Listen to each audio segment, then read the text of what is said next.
no projeto pedagógico de uma escola. Uma escola, se quiser ser pública, tem que compreender a dinâmica da educação moderna, que nasceu no projeto liberal da França: laica, gratuita, estatal, obrigatória, pública, voltada para o bem comum. A nossa Constituição dá direito para que empresas, entidades mantenedoras ofereçam a educação particular. Mas eu diria que é necessário que a educação particular ela enxergue o seu projeto na marcha da terceira margem do rio. Uma escola que tenha hoje somente a pauta do mercado de trabalho, ela vai ter relativo sucesso em alguns pontos, mas ela distancia-se do projeto de uma escola necessária, a meu ver, para a nossa sociedade. E uma escola que seja somente estatal, no dizer de que muitas vezes o Estado é se apropriado de maneira corporativa, ela também muitas vezes perde o caráter público que precisa da formação e do processo. Então, uma escola que possa inspirar-se na grande marcha da sociedade civil brasileira. Eu tenho comigo que a Constituição de 1988 é o nosso marco inspirador. Há 28 vezes na Constituição brasileira a palavra educação, direito subjetivo e social, dever do Estado e da família, a educação como direito. Antes de 88, dizem-me alguns filósofos que me acompanham, a educação brasileira se pautava mais em duas palavrinhas: privilégio e mérito. A partir de 88, a palavra que deve inspirar, me parece, e constitucionalmente, é direito e inclusão. A escola, direito a aprender, a escola que inclui. Nós estamos, 2024, há 6 anos de terminar os 17 ODS da Unesco, 17 Objetivos de Desenvolvimento Sustentável. Eles finalizam, o projeto é a Agenda 2030. Em 2030, o nosso PNE vai ter que ser até 34. Então, o que os 17 ODS nos ensinaram nesses últimos anos conturbados da legislação brasileira? De que a pauta que a Unesco estendeu como a pauta para a ampliação da dignidade humana é a proteção dos mananciais, é cuidar dos mares, dos rios, é a inclusão, a sustentabilidade, é a ideia de proteção sobre as meninas, direito e dignidade de gênero. Não me parece que a Unesco tem uma pauta comunista. É uma pauta plenamente humanista, que tem ressonância no mundo inteiro. Então eu diria... Um momento, né, de reflexão sobre o planejamento gamificado. Então, pensando aqui na utilização de jogos, mas para além dos jogos, né, quais são os elementos, as dinâmicas, as mecânicas dos jogos. Mas para a gente pensar nas mecânicas dos jogos, a gente precisa conhecer o funcionamento dos jogos, né? Para entender das regras, do envolvimento, para entender ali do feedback imediato, para a gente fazer as adequações. Só que a gente gosta muito de destacar, não é uma cópia de um jogo que eu quero, não é? Aí eu vou reproduzir simplesmente um jogo, colocando ali a serviço de um conteúdo didático que eu desejo implementar. Eu vou pensar na mecânica, e se eu penso na mecânica, então eu tenho que pensar no envolvimento, no engajamento, eu tenho que pensar o que vai motivar, não é? E trabalhar não necessariamente pensando num jogo. O template está pronto, tem vários templates prontos lá no Genial, inclusive na versão gratuita, tá? A gente está dando dicas aqui para vocês de aplicativos gratuitos. Vocês conseguem editar e a gente pode, por exemplo, criar toda uma disciplina em um projeto num formato de trilha. E aí cada dia é uma casinha ali da trilha do jogo, e aí a gente pode trabalhar com alguns desses elementos, tá? A gente está caminhando aqui para o final, a gente gosta muito de deixar dicas de leituras para vocês, tá? O Jardim da Infância para a Vida Toda, um livro do Michel Resnick, que nós aqui lá no Bernoulli somos apaixonados por ele. O Mundo Uma Escola, do Salman Khan, a Sala de Aula Inovadora, e esses 3 eu coloco sempre. Deixa de ter uma curiosidade, passa a ser alguma coisa muito comum. E uma outra sugestão, né, Janaína? Dependendo da idade dos alunos, pedir que eles façam os quizzes, não apenas o professor, para que eles entendam também essa mecânica e que a gente trabalhe ali culturas digitais. A gente deixou aqui algumas sugestões.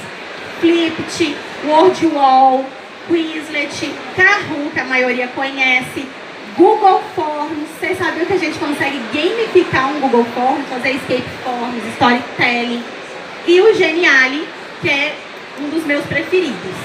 A gente trouxe aqui um exemplo do Word Wall. Deixa eu só clicar aqui para ver o videozinho.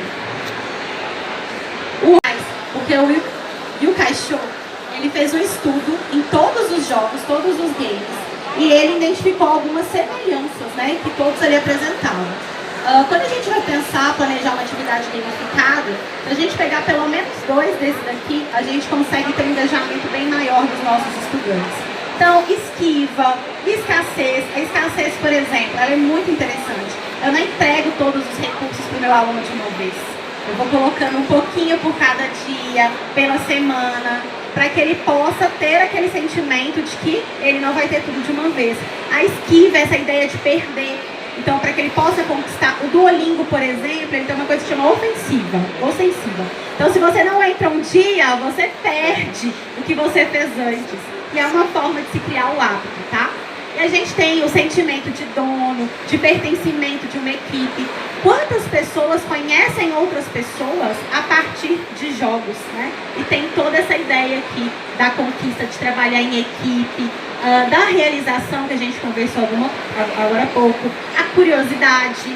Então, quanto que esses drives, quando a gente vai estudando e aplica isso na nossa sala de aula, no projeto, engaja os nossos estudantes. E aqui o interessante é a gente ir fazendo as combinações desses drives, né? Então, qual seria uma proposta em que eu terei curiosidade, mas ao mesmo tempo eu vou levar um feedback imediato, né? Pode ser um jogo? Até pode ser um jogo, mas pode ser algo no sentido de uma dinâmica, de uma proposta, né? Porque é importante a gente entender que jogo pelo jogo não é gamificação, mas uma gamificação pode ter o jogo. Cara, aqui nos drives envolver esse estudante. O mais interessante desse drive é que a gente começa a analisar os jogos que nós gostamos, que nós jogamos, que nós conhecemos, e aí a gente consegue entender por que a gente gosta de jogar, como que funciona aquele jogo, como é que são essas engrenagens e por que alguns fizeram tanto sucesso e perduram aí há décadas. E o passo número 5, recursos digitais. Nós trouxemos aqui algumas possibilidades, né? A gente não consegue explorar todas, mas a gente queria chamar muita atenção, por exemplo, para o Kahoot ou Kahoot. Vou fazer um quiz gamificado, e aí os alunos, eu quero Kahoot hoje, A gente precisa tomar muito cuidado com isso, porque senão os meninos acham que é só um jogo, que é só o momento do game. Então a gente precisa sempre voltar lá no primeiro passo, no segundo passo, que é a intencionalidade pedagógica, explicar para eles por que aquela atividade, ela vai gerar desconfiança, ela vai gerar desmotivação, falta de participação. Então, por mais simples que a atividade seja, ela precisa ter regras muito claras para todos os participantes. E quando a gente vai falar das algumas mecânicas desses jogos, né, nós vamos pensar aqui na própria personificação, nós vamos falar aqui dos objetivos claros e bem definidos que a gente precisa ter. A gente pode criar, de repente, uma narrativa, uma história, né? Com a ideia aqui do storytelling, né? Faz toda a diferença quando a gente traz a gamificação para a sala de aula, amarrada com uma história, com uma metáfora, o contexto. Até para fazer essa relação, né? Quando a gente fala em pontuação, né?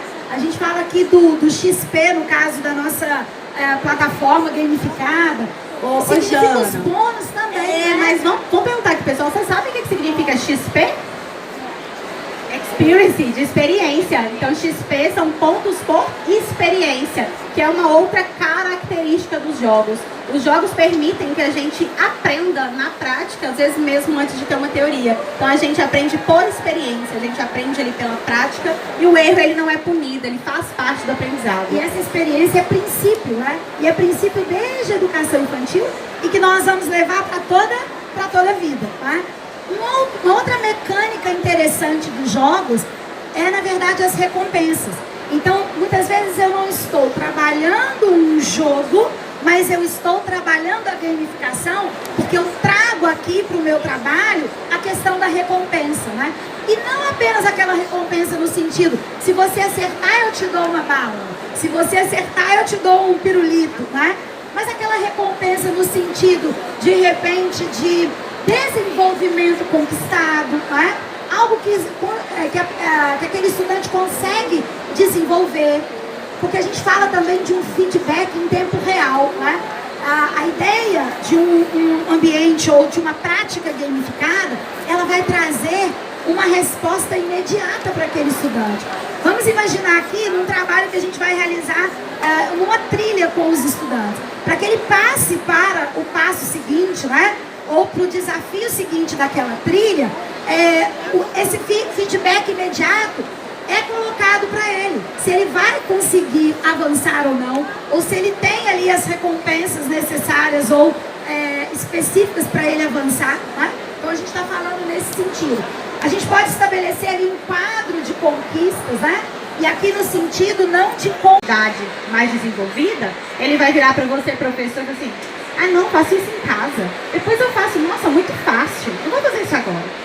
E aí a gente chega naquele estágio que os alunos não estão participando porque estão achando aquilo muito fácil para eles. Agora vamos refletir um pouquinho, até mesmo no ensino médio. Quando os alunos têm uma habilidade ainda não desenvolvida e um desafio muito alto, a ansiedade. Então quando a gente vai olhando para esse gráfico e vê o reflexo da nossa turma, a gente consegue ver como que está o grau de desafio e o desenvolvimento de habilidades deles, tá? Aí contando um caso do Miguel. Tem um filho muito interessante para a gente pensar no como que nós nos motivamos quase que automático a realizar algumas atividades. Veja que o elemento do jogo está aí, né? Sem necessariamente a gente estar utilizando um jogo específico para trabalhar o desenvolvimento dessas crianças, o trabalho dos estudantes. Quando a gente foca aqui no quarto passo, nós vamos pensar nas mecânicas propriamente ditas desse jogo, né? Nos traz um desafio também para realizar com vocês, né? Quantos feijões vocês acham que tem dentro desse pote, gente? Vamos lá, podem falar. Pode chutar. A gente vai falando para vocês se é quando a gente vai utilizar o que a gente viu agora há pouco, tá? As técnicas e mecânicas de jogos dentro do contexto educacional, utilizando para que a gente possa, né, trabalhar aí a partir de pontos, de recompensas, de badges, o engajamento dos nossos estudantes em um determinado conteúdo, tá? E, Janaína, só para a gente trazer uma reflexão aqui para os participantes, inclusive em situações de combinados, né? Às vezes a gente está tendo um problema com uma turma de respeitar determinadas regras e normas da escola, a gente pode trabalhar isso no contexto das regras do jogo. Então, quando a gente mostra ali para os estudantes que aquelas regras do jogo são importantes para o bom funcionamento, para o bom andamento do jogo, eles conseguem compreender a importância de seguir as normas ali da escola. Exato. E aí, nós vamos para o terceiro passo, que é a participação ativa desses estudantes, tá? Se a gente está falando de uma gamificação que ela traz os processos lúdicos, né, desse processo ali, que a ideia é integrar, é interagir, é trazer essa ludicidade. Então eu vou trabalhando também essa participação ativa desse estudante. E claro, nós vamos desenvolver aí inúmeras habilidades, não é isso? Perfeito, Janaína. Vocês conhecem a teoria do flow? Não é o Flow Podcast, tá, gente? A teoria do flow. O Mihaly Csikszentmihalyi, infelizmente já nos deixou. Ele deixou pra gente uma teoria que é a teoria do flow. Que, inclusive, esse nome, né, o termo flow ficou na moda, principalmente educação corporativa, as empresas têm falado muito. Mas eu queria muito, né, que vocês prestassem atenção aqui nesse gráfico que foi desenvolvido por ele, porque eu acho que ele reflete muito a nossa realidade da sala de aula. O que ele propõe, né? O que ele propôs na teoria dele? O que é a teoria do flow? É um estágio onde a dificuldade, o desafio apresentado, ele está equivalente à habilidade que o estudante tem desenvolvido. Então, quando nesse gráfico, né, ele tem aqui o desafio mais alto e a habilidade mais alta, a gente vai ter um estágio de flow. Alguns teóricos vão dizer pra gente que é quando a gente tem uma atividade que a gente vai trabalhar o lado direito e o lado esquerdo do cérebro ao mesmo tempo, tá? Então é quando você entra num estágio que você não percebe o tempo passar, você não sente fome, a sua meta é terminar aquela atividade. Para alguns aqui, pode ser ler um livro, pode ser preparar uma aula, pode ser fazer uma receita diferente, pode ser tocar um instrumento musical.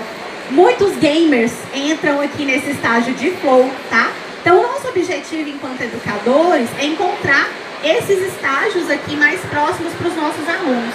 Mas olha que interessante, qual que é justamente o contrário do estágio de flow? A apatia. Isso aqui para mim é mais importante ainda do que o estágio de flow. Porque quando a gente olha para as nossas turmas e a gente vê alunos que estão apáticos, é porque eles estão com desafio baixo e baixa habilidade desenvolvida.